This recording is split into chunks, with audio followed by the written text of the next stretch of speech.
एक ऐसा राजा जिसके महल में अगर इस शख्स का नाम लिया जाता था तो सिंहासन हिल जाता था। एक ऐसा क्रांतिकारी जिसके खौफ से राजशाही थर थर कांपती थी।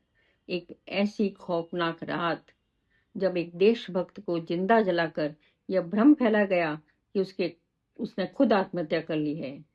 क्या वाकई उसने आत्महत्या की थी या रेगिस्तान के उस काले सच को हमेशा के लिए दफन करने की एक घिनौनी साजिश रची गई थी।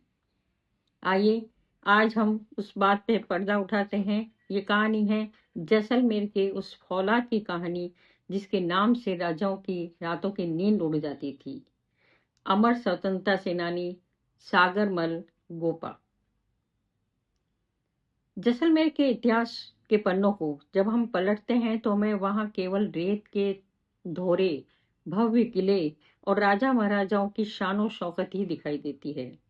उन महलों की चमक के पीछे एक ऐसी काली और खौफनाक सच्चाई भी दबी है जिसे सुनकर किसी भी संवेदनशील इंसान की रूह कांप जाए।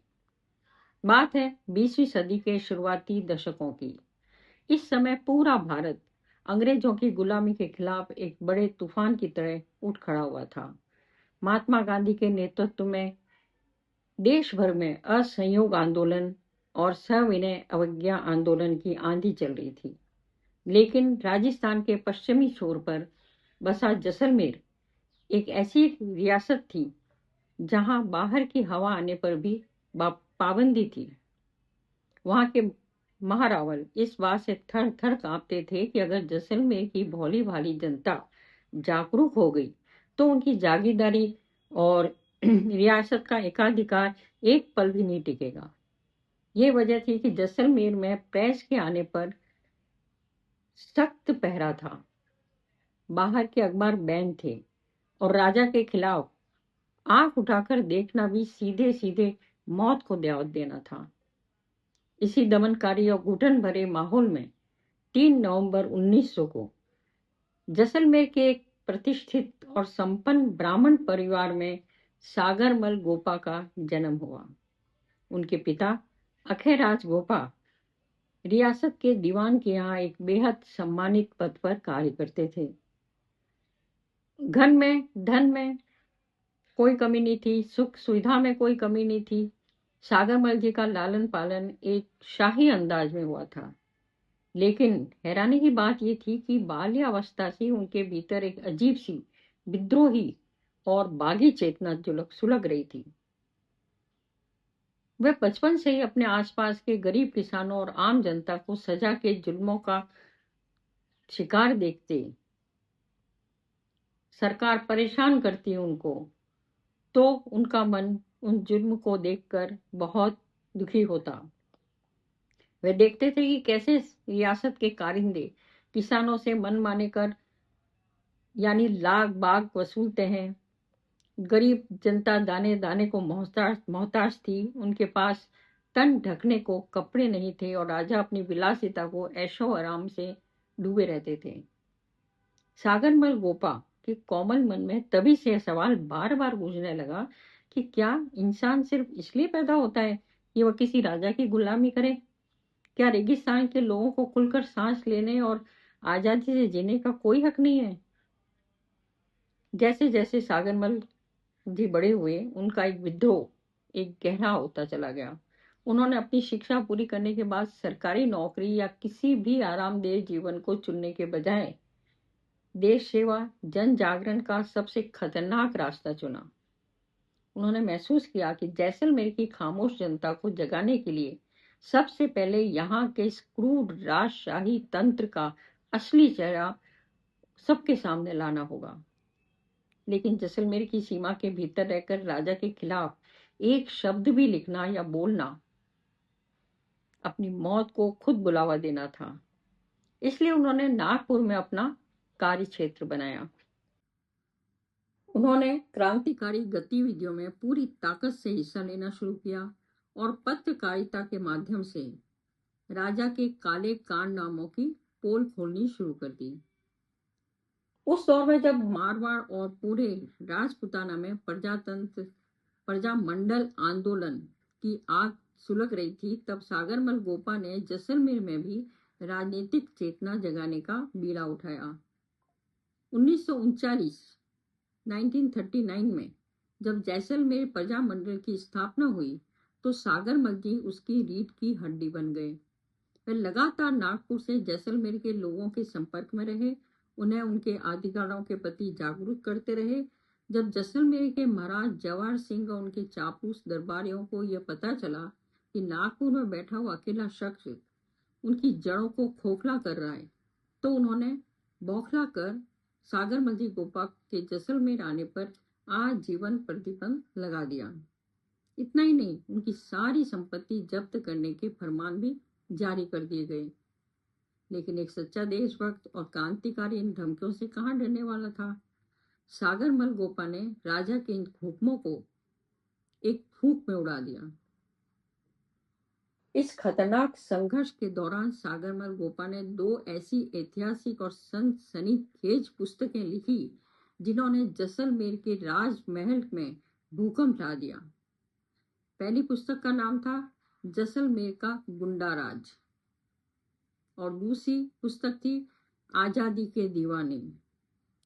इन दोनों किताबों ने उन्होंने जैसलमेर के महारावल और उनके भ्रष्ट अधिकारियों के काले कारनामों का कच्चा चिट्ठा खोल दिया था।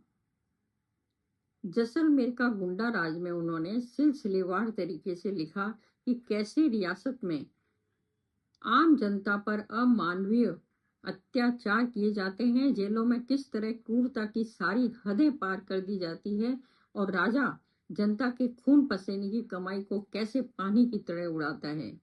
जब ये किताबें जैसलमेर और आसपास के इलाकों में मुफ्त रूप से पहुंची तो लोगों के हाथों हाथ बिक गई।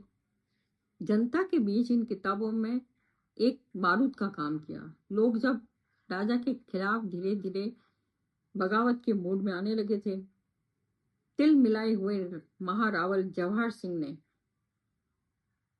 फौरन इन दोनों किताबों पर बैन लगा दिया और सागरमल गोपा की गिरफ्तारी का खुला और खतरनाक वारंट जारी किया।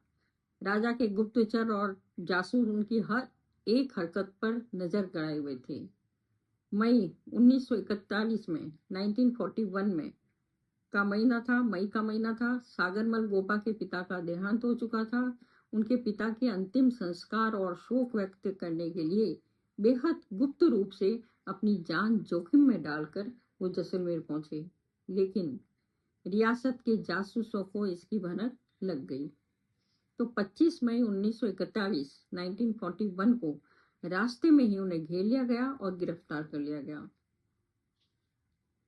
सागरमल गोपा की गिरफ्तारी के बाद जो खौफनाक दौर शुरू हुआ वह इंसानी इतिहास का एक काला अध्याय है। सागरमल गोपा को जैसलमेर की एक बेहद डरावनी और अंधेरी गंदी जेल की काल कोठरी में डाल दिया गया। उनके साथ किसी कैदी जैसा नहीं बल्कि एक दुर्दांत अपराधी से भी बदतर सलूक किया गया। उनके पैरों में भारी भरकम लोहे की बेड़ियां डाल दी गई ताकि वे अपनी कोठरी में एक कदम भी न चल सके। उन्हें ऐसी जगह रखा गया जहां सूरज की किरण तक नहीं पहुंचती थी। सर्दियों की कड़ाके की ठंड में उन्हें बिना किसी गर्म कपड़े के बर्फीले फर्श पर सुलाया गया और गर्मियों में उस कोठरी का तापमान किसी भट्टी की तरह खौलता था। उन्हें खाने के नाम पर सड़ा हुआ भोजन और पीने के नाले जैसा गंदा पानी दिया जाता था। जेल प्रशासन वहां के कुख्यात व क्रूर जेलर गुमान सिंह पर ऊपर से कड़े आदेश थे कि किसी भी कीमत पर सागरमल गोपा को तोड़ दिया जाए। उनसे बार बार ये दबाव बनाया जाए कि वे महारावल से लिखित में माफी मांग ले, अपनी किताबें वापस ले लें और ये स्वीकार कर ले कि उन्होंने जो लिखा वह झूठ था। अगर वह ऐसा कर देते हैं तो उन्हें तुरंत रिहा कर दिया जाएगा, मेलो जैसी सुख सुविधाएं दी जाएगी। लेकिन सागरमल गोपा ने जो फौलाद के बने हुए थे, उन्होंने उन प्रस्तावों पर थूकना बेहतर समझा। उन्होंने जेल की इस घुटन भरी कोठरी से ही अन्न का एक दाना न लेने की कसम खाई और भूख हड़ताल शुरू कर दी। उन्होंने साफ कह दिया कि इस तानाशाही के आगे वह बिल्कुल नहीं झुकने वाले हैं। शरीर से वह भले ही कमजोर और जर्जर हो रहे थे, लेकिन उनकी वैचारिक शक्ति और उनका इनकलाब जज्बा दिन प्रतिदिन अधिक और अधिक चट्टानी होता जा रहा था। इनकलाब का जो जज्बा बढ़ते बढ़ते अमानवीय यातनाओं को सहते सहते 5 साल निकल गए। 1941 से 1946 तक, 1941 से 1946 तक, पूरे 5 साल तक ये महान सेनानी इस नरक जैसी जेल में अमानवीय यातनाएं सहता रहा। इस दौरान पूरे देश में आजादी की अंतिम लड़ाई की सुगबुगाहट हो चुकी थी। देश के बड़े बड़े नेता अंग्रेजों के खिलाफ आर पार की लड़ाई लड़ रहे थे, जंग लड़ रहे थे। जैसलमेर की जनता और देश भर के स्वतंत्रता सेनानी लगातार ये आवाज उठा रहे थे कि साबरमल गोपा को फौरन रिहा किया जाए। राजा और दरबारियों पर चारों ओर से ये दबाव पड़ रहा था कि भाई उनकी नींदें उड़ गई थी। रियासत के अधिकारियों को यह मौत का डर सताने लगा था कि अगर साबरमल गोपा जिंदा इस जेल से बाहर आ गए तो जैसलमेर की जनता राजशाही को उखाड़ कर तहस नहस कर देगी। और यहीं से रची गई एक बेहद खौफनाक, कायराना और सुनियोजित साजिश। तारीख थी 4 अप्रैल 1946, 1946। रात का वक्त था और एक तरफ गहरा सन्नाटा पसरा हुआ था। अचानक जैसलमेर जेल के अंदर से चीख पुकार, अफरा तफरी मचने की आवाजें आई। जेल के कर्मचारियों और अधिकारियों ने पूरे शहर में ये झूठ फैला दिया कि राजनीतिक कैदी साबरमल गोपा ने खुद को आग लगा ली है और वह बुरी तरह झुलस गए हैं।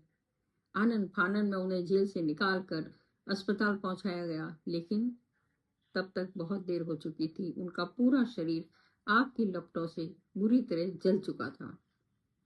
जब वे अस्पताल में जिंदगी और मौत के बीच आखिरी सांसें गिन रहे थे, तब वहां पहुंचे कुछ वफादार लोगों और डॉक्टरों के सामने इस अमर सेनानी ने जो बयान दिया, उसने जैसलमेर के राजमहल के हर एक झूठ और साजिश की धज्जियां उड़ा दी। अपनी जिंदगी की आखिरी घड़ियों में साबरमल गोपा ने अपने खून, अपनी अंतिम सांसों के सहारे ये स्पष्ट और चीख चीख कर कहा कि मैंने आत्महत्या नहीं की है। जेलर गुमान सिंह और पुलिस के कुछ अन्य अधिकारियों ने मुझसे गहरी दुश्मनी रखी और राजा के इशारे पर मेरी कोठरी में मिट्टी का तेल छिड़क दिया गया, मुझे जिंदा जला दिया गया। यह आत्महत्या नहीं, यह एक सुनियोजित हत्या है। इस सनसनीखेज बयान के कुछ ही घंटों बाद 4 अप्रैल 1946 की 1946 की उस काली और खौफनाक रात को मात्र 45 वर्ष की आयु में साबरमल गोपा इस नश्वर संसार छोड़कर हमेशा के लिए अमर हो गए। उन्होंने अपनी मातृभूमि की आजादी के लिए अपने प्राणों की आहुति दे दी, लेकिन तानाशाही के सामने अपनी रीढ़ की हड्डी को 1 इंच भी नहीं झुकने दिया। उनकी इस निर्मम क्रूर हत्या की खबर जब आग की तरफ फैली तो पूरा देश गुस्से से सुलग उठा। राजस्थान ही नहीं, बल्कि पूरे भारत के मुख्य अखबारों की सुर्खियां यही हत्याकांड बन गया। देश के शीर्ष नेताओं पंडित जवाहरलाल नेहरू, जय नारायण व्यास, माणिक्यलाल वर्मा और तमाम दिग्गजों ने इस नरसंस हत्याकांड की कड़ी से कड़ी भर्त्सना की। जनता का गुस्सा इतना भयानक और विकराल था कि राजा के सिंहासन हिलने लगे। जैसलमेर की सड़कों पर जन सैलाब उमड़ आया और चारों तरफ त्राही त्राही मच गई। जनता के भारी दबाव और देशव्यापी विरोध के चलते आखिरकार जैसलमेर रियासत को झुकना पड़ा और उन्हें मजबूर होकर एक जांच आयोग का गठन करना पड़ा। इस आयोग का नाम था गोपाल स्वरूप पाठक आयोग। हालांकि चूंकि आयोग सियासत के ही नियंत्रण और दबाव में काम कर रहा था, इसलिए शुरुआत में पूरी कोशिश की गई कि इस मामले को लिपापोती की जाए और ये साबित कर दिया जाए कि गोपाल जी ने खुद ही आत्महत्या कर ली थी। लेकिन जनता का आक्रोश, दूध का दूध और पानी का पानी कर देने वाले सबूत इस बात की गवाही दे रहे थे कि यह कोई आत्महत्या नहीं, बल्कि राजशाही द्वारा की गई एक सीधी साधी सुनियोजित हत्या थी। इस एक घटना ने जैसलमेर की क्रूर राजशाही के ताबनूत में आखिरी कील ठोक दी। सागरमल गोपा की यह महान शहादत कभी बेकार नहीं गई। उनकी शहादत के कुछ ही समय बाद जब देश ने आज़ादी की सुबह देखी तो जैसलमेर की सियासत का भी आखिरकार भारतीय संघ में ऐतिहासिक विलय हो गया और हमेशा के लिए उस क्रूर तानाशाही का अंत हो गया जिसने एक देशभक्त को जिंदा जला दिया था।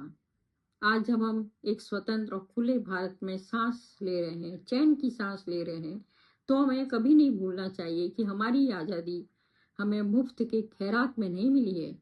इसके पीछे थार के रेगिस्तान के उस सूरज की भी तपिश है जिसने उस काले अंधेरे को चीरने के लिए खुद को पूरी तरह जला दिया।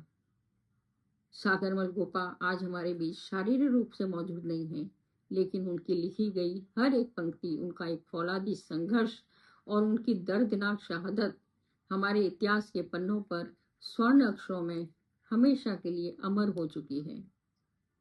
वे जैसलमेर के वो अमर सूरज हैं जिन्हें सदा राजा की आग भी राख नहीं कर पाई, बल्कि वे खुद इतिहास की एक ऐसी प्रज्वलित मशाल बन गए जो आने वाले हर पीढ़ी को देशभक्ति, स्वाभिमान और बगावत का पाठ पढ़ाती रहेगी। जय हिंद, जय भारत।